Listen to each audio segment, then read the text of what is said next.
Hey Waffle Gang, I do hope you're well. My name is Mark and today we're checking out some more Reddit stories, and if you do love a Reddit story, why not consider hitting that like, subscribe, maybe that notification bell too, and let's crack on with today's first story. Much love guys. Now, today's first story comes from DewLimit4566 from the Am I the Arsehole Here subreddit and says, my partner is jealous of my late husband. My late husband and I dated for a while back in high school, and again on and off in university, and got married a few years later. In short, he was a wonderful man and our relationship was amazing. Words can't do it justice. He died 3 years ago.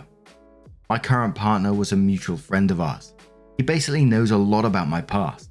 We got into a relationship a year ago. In general, he is a good person, other than the problem mentioned in the title. He is sweet and caring. Not only with me, but I speak in general. The thing is, whenever we get into an argument, he would bring up my late husband. And when we're having a discussion, he never misses a chance to start with comparisons. For example, if we're discussing something and he raises his voice, I would tell him there's no need, we're just talking. And that's when he would hit me with something like, yeah, now you don't like the way I talk. I bet you wouldn't have said the same thing to him.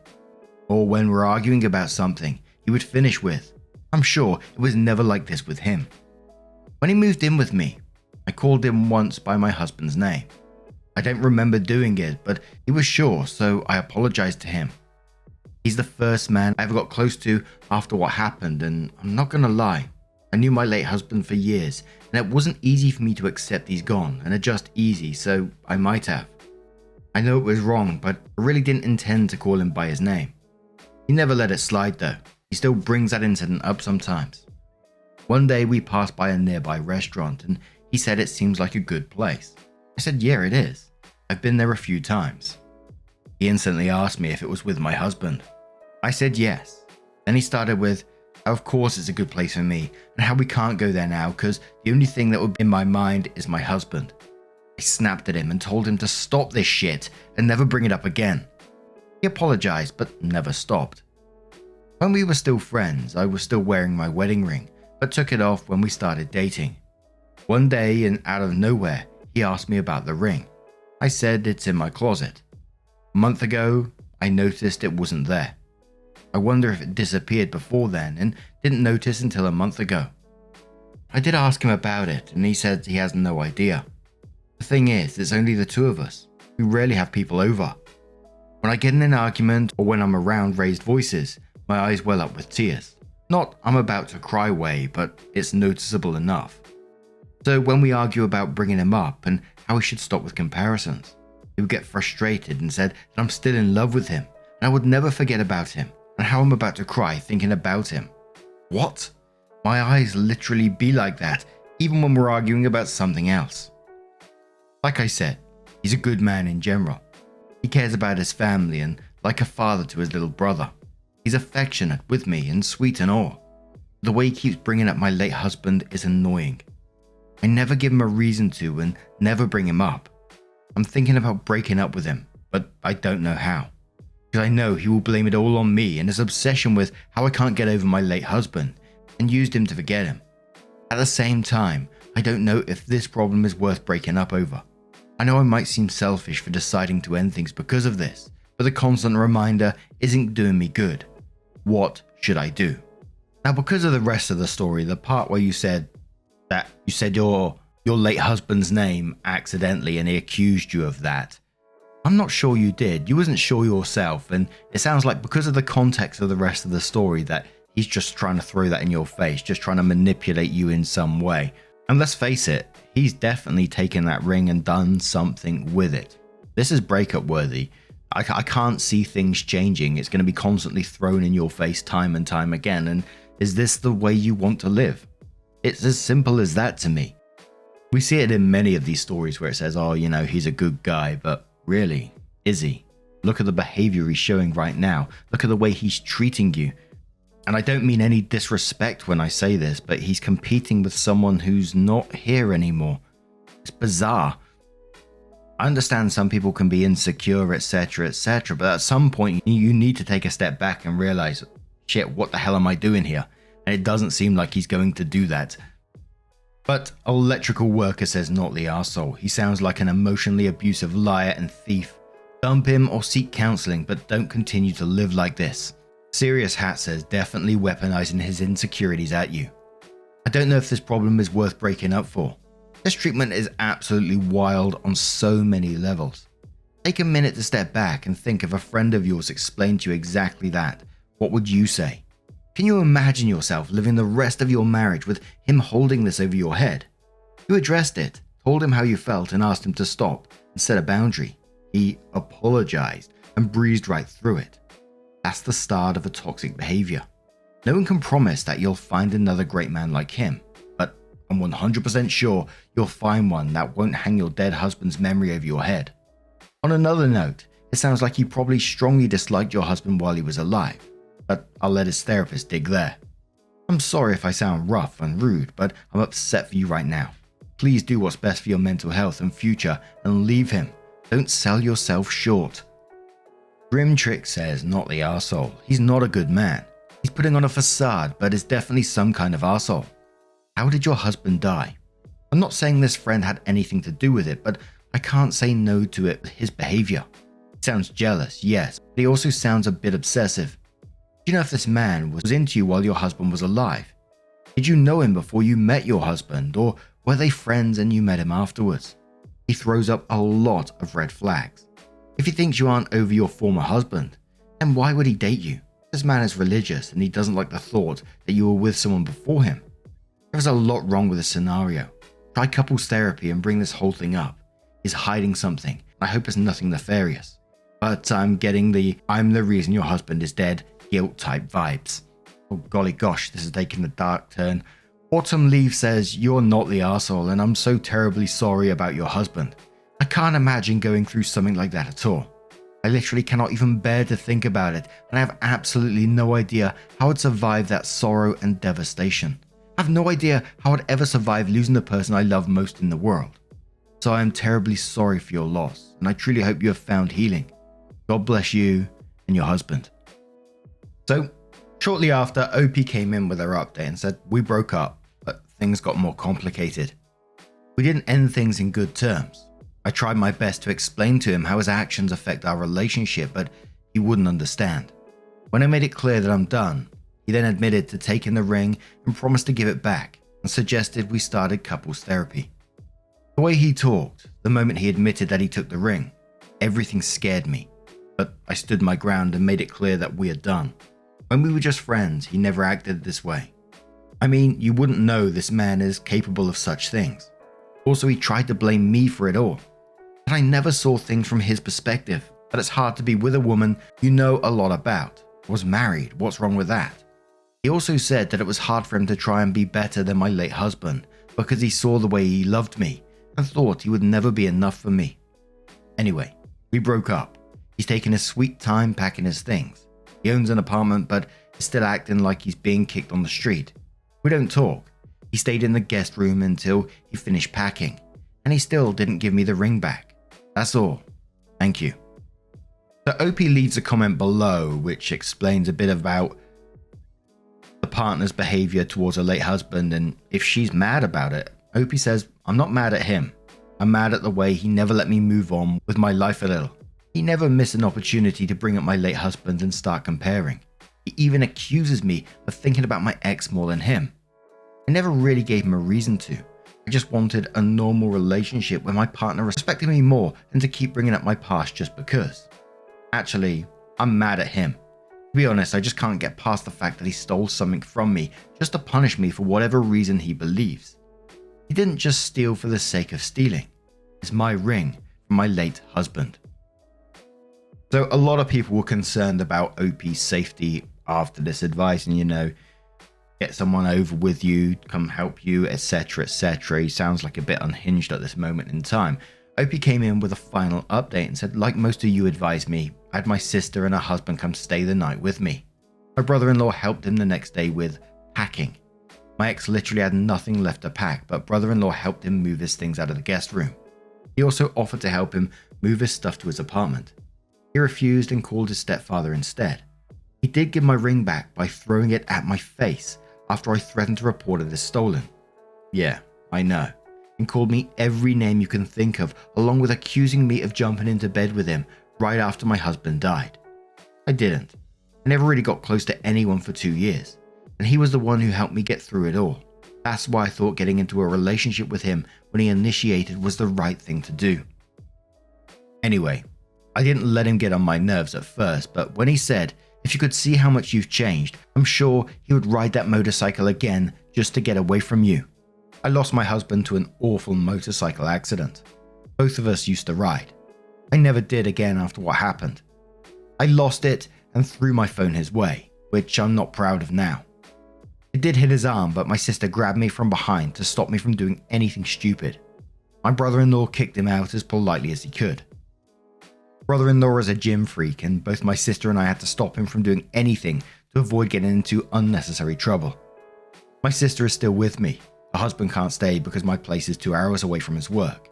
Cameras are already installed along with an alarm. I'm currently working on changing the locks. I'm also in the process of obtaining a restraining order against him.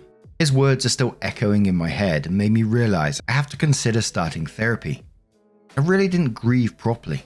Thinking about it now, I see how I avoided my own emotions by denial. It was sudden, and although everything happened, I really never gave my ex a reason to do this. I really treated him with respect and honesty, and it took me a while to realize I deserve the same. Thank you all for the advice and support. What an absolute asshole he is. And to me, reading this in the way that I read it, it just felt like he saw someone at a vulnerable point in their life and took advantage of that situation. Predatory behavior, basically. But I'm glad that OP did split up from this person. Absolutely. I don't think there was any other way around it. Has got like the sister involved and got cameras and all that kind of stuff, because the guy sounds absolutely unhinged. I hope he does leave you alone, OP. That last comment about your husband there was absolutely sick. But what do you guys make of this situation? Any advice for OP? Let us know your thoughts down in the comments below, and let's move on to another story. Now, our next story comes from Mediocre Blue J 555 from the Am I the Arsehole Here subreddit. Does have an update as well, and it's titled "Am I the Arsehole Here for initiating a divorce while my wife is in the hospital after a car accident?" My wife had 2 kids before we got married, and they have an actively involved father. We have 2 children of our own. My wife is a terrible driver, but she refuses to acknowledge this. She's been in multiple accidents and even had her license suspended. Not for a DUI or anything, just because she is a shitty driver. She will do stuff like reach into the back seat to deal with a kid rather than either pull over or let me or one of the older kids deal with it. She got T-boned in August last year because she took her foot off the brake at a red light to pick up my son's soother that had fallen out. She didn't put the car in park. Thankfully, only she was injured. All 4 kids were in the car. I've had it. I told her that she is welcome to endanger herself and her kids, but that if I'm in the car or if our children are in the car, she'll keep her eyes on the road and her hands on the steering wheel. She is finally at the point in her rehab where she can drive again. I reminded her of what I said. I told her that I loved her. I said that our older kids were important to me and that I loved them too. But I told her that if she ever decided to do stupid shit while driving, our relationship would be over, and I would make it part of our divorce that she not be allowed to drive with my kids in the car. She started crying and said she didn't do it on purpose. I asked her how exactly she took her hands off the wheel, took off her seatbelt, took her foot off the brake, and turned around to pick up the soother by accident. She said that I'm treating her like an idiot. I don't think I am. My children have to be safe. Before you ask, I try to do as much of the driving as I possibly can. I've stopped drinking when we go out. I traded in my car that I love for an SUV so there is room for all of us. I offered to pay for Uber so she didn't have to drive if I wasn't available. She actually likes driving. Her ex and her parents are on my side. He also told her that if she ever thinks about endangering his kids, he would either go for full custody or ask that she be barred from driving with his kids in the car. Her parents have threatened to stop helping her pay the stupid high insurance premiums. She thinks we're being unfair because she loves her kids and would never intentionally harm them. She just loses concentration when one of the kids needs something and doesn't think to ask for help. Now let me start off by saying, she says that you're treating her like an idiot. If the cap fits, I mean, Like you said, if she wants to put herself in danger, then that's up to her. But she's putting your children in danger. She's putting the children from her previous relationship in danger. Can I just take you on a little side quest, side story? Not about kids, but it's about a dangerous driver, which I consider a dangerous driver. One of my previous jobs was at a printing company. They printed greeting cards, and these cards were packed up and then they were sent to like retailers. Like, this is just an example. It wasn't this one, but like Hallmark, you know, they print their cards, send them to them, then they put them on the shop shelves, all that sort of stuff. But a particular batch of cards didn't go well. So we had to go to, for example, it's not them, but we had to go to Hallmark. We had to go to their warehouse to sort out the problems with these cards. So my manager decided, you know, he's going to drive a group of us down there. We got in the car with him. We was driving along, and I could tell, you know, he's a dodgy driver, man. He's nervous. He's twitchy. I'm not the best passenger in a car either. I get a bit nervous and stuff. But we're on a roundabout, and then this dude goes the wrong way down a slip road onto a motorway. There's cars coming towards us, and he's trying to do a 3-point turn down the slip road. As soon as we got next safe space, I said, pull over. I'm getting out. I'll find my own way back. We was miles away from where we had to be, but I was like, fuck this. I want to live today. One other guy got out with me who was a temp worker, and luckily we was next to a service station, so there was like, you can get taxis and stuff to come pick you up and things. But that was absolutely terrifying. And exactly one of those situations, like, you want to put yourself in danger, you crack on, mate, but I'm out. But Jaguar Zealous Ideal quotes the idiot part and says, well, what did she expect? She is behaving like an idiot, to be honest. Her intention, doing it on purpose or not, is not relevant here. She shouldn't be driving at all since she's putting other people at risk. But clearly, she shouldn't drive the children. That is the least you can demand. Yeah, let's not forget all the other road users that she's putting at risk at the same time as well with this kind of behavior. Last Baron says there comes a point where intentionally as a concept sort of breaks down. Maybe she is having the subjective experience of not feeling like she's doing it on purpose. I don't know. But she's been presented with such an overwhelming amount of evidence and testimony from her own family that her actions are endangering herself and her kids. That any reasonable person, and plenty of unreasonable ones, would have gotten the message. If she doesn't believe it, that's on her. In a way, it's actually worse. If a person is so deeply delusional that this degree of evidence is available and she still doesn't feel at fault, she's just straight up dangerous, and probably in a way more scenarios than just this one. How far gone do you have to be to not see your actions are causing this? What else in your life are you this delusional about? Janet in Spain says, you're treating her like an idiot. Now hear me out here. She's an idiot.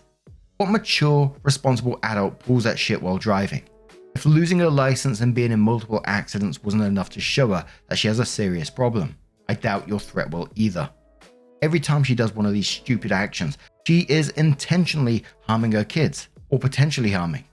She should have fixed this long ago. She's just too lazy and in denial to do anything about it.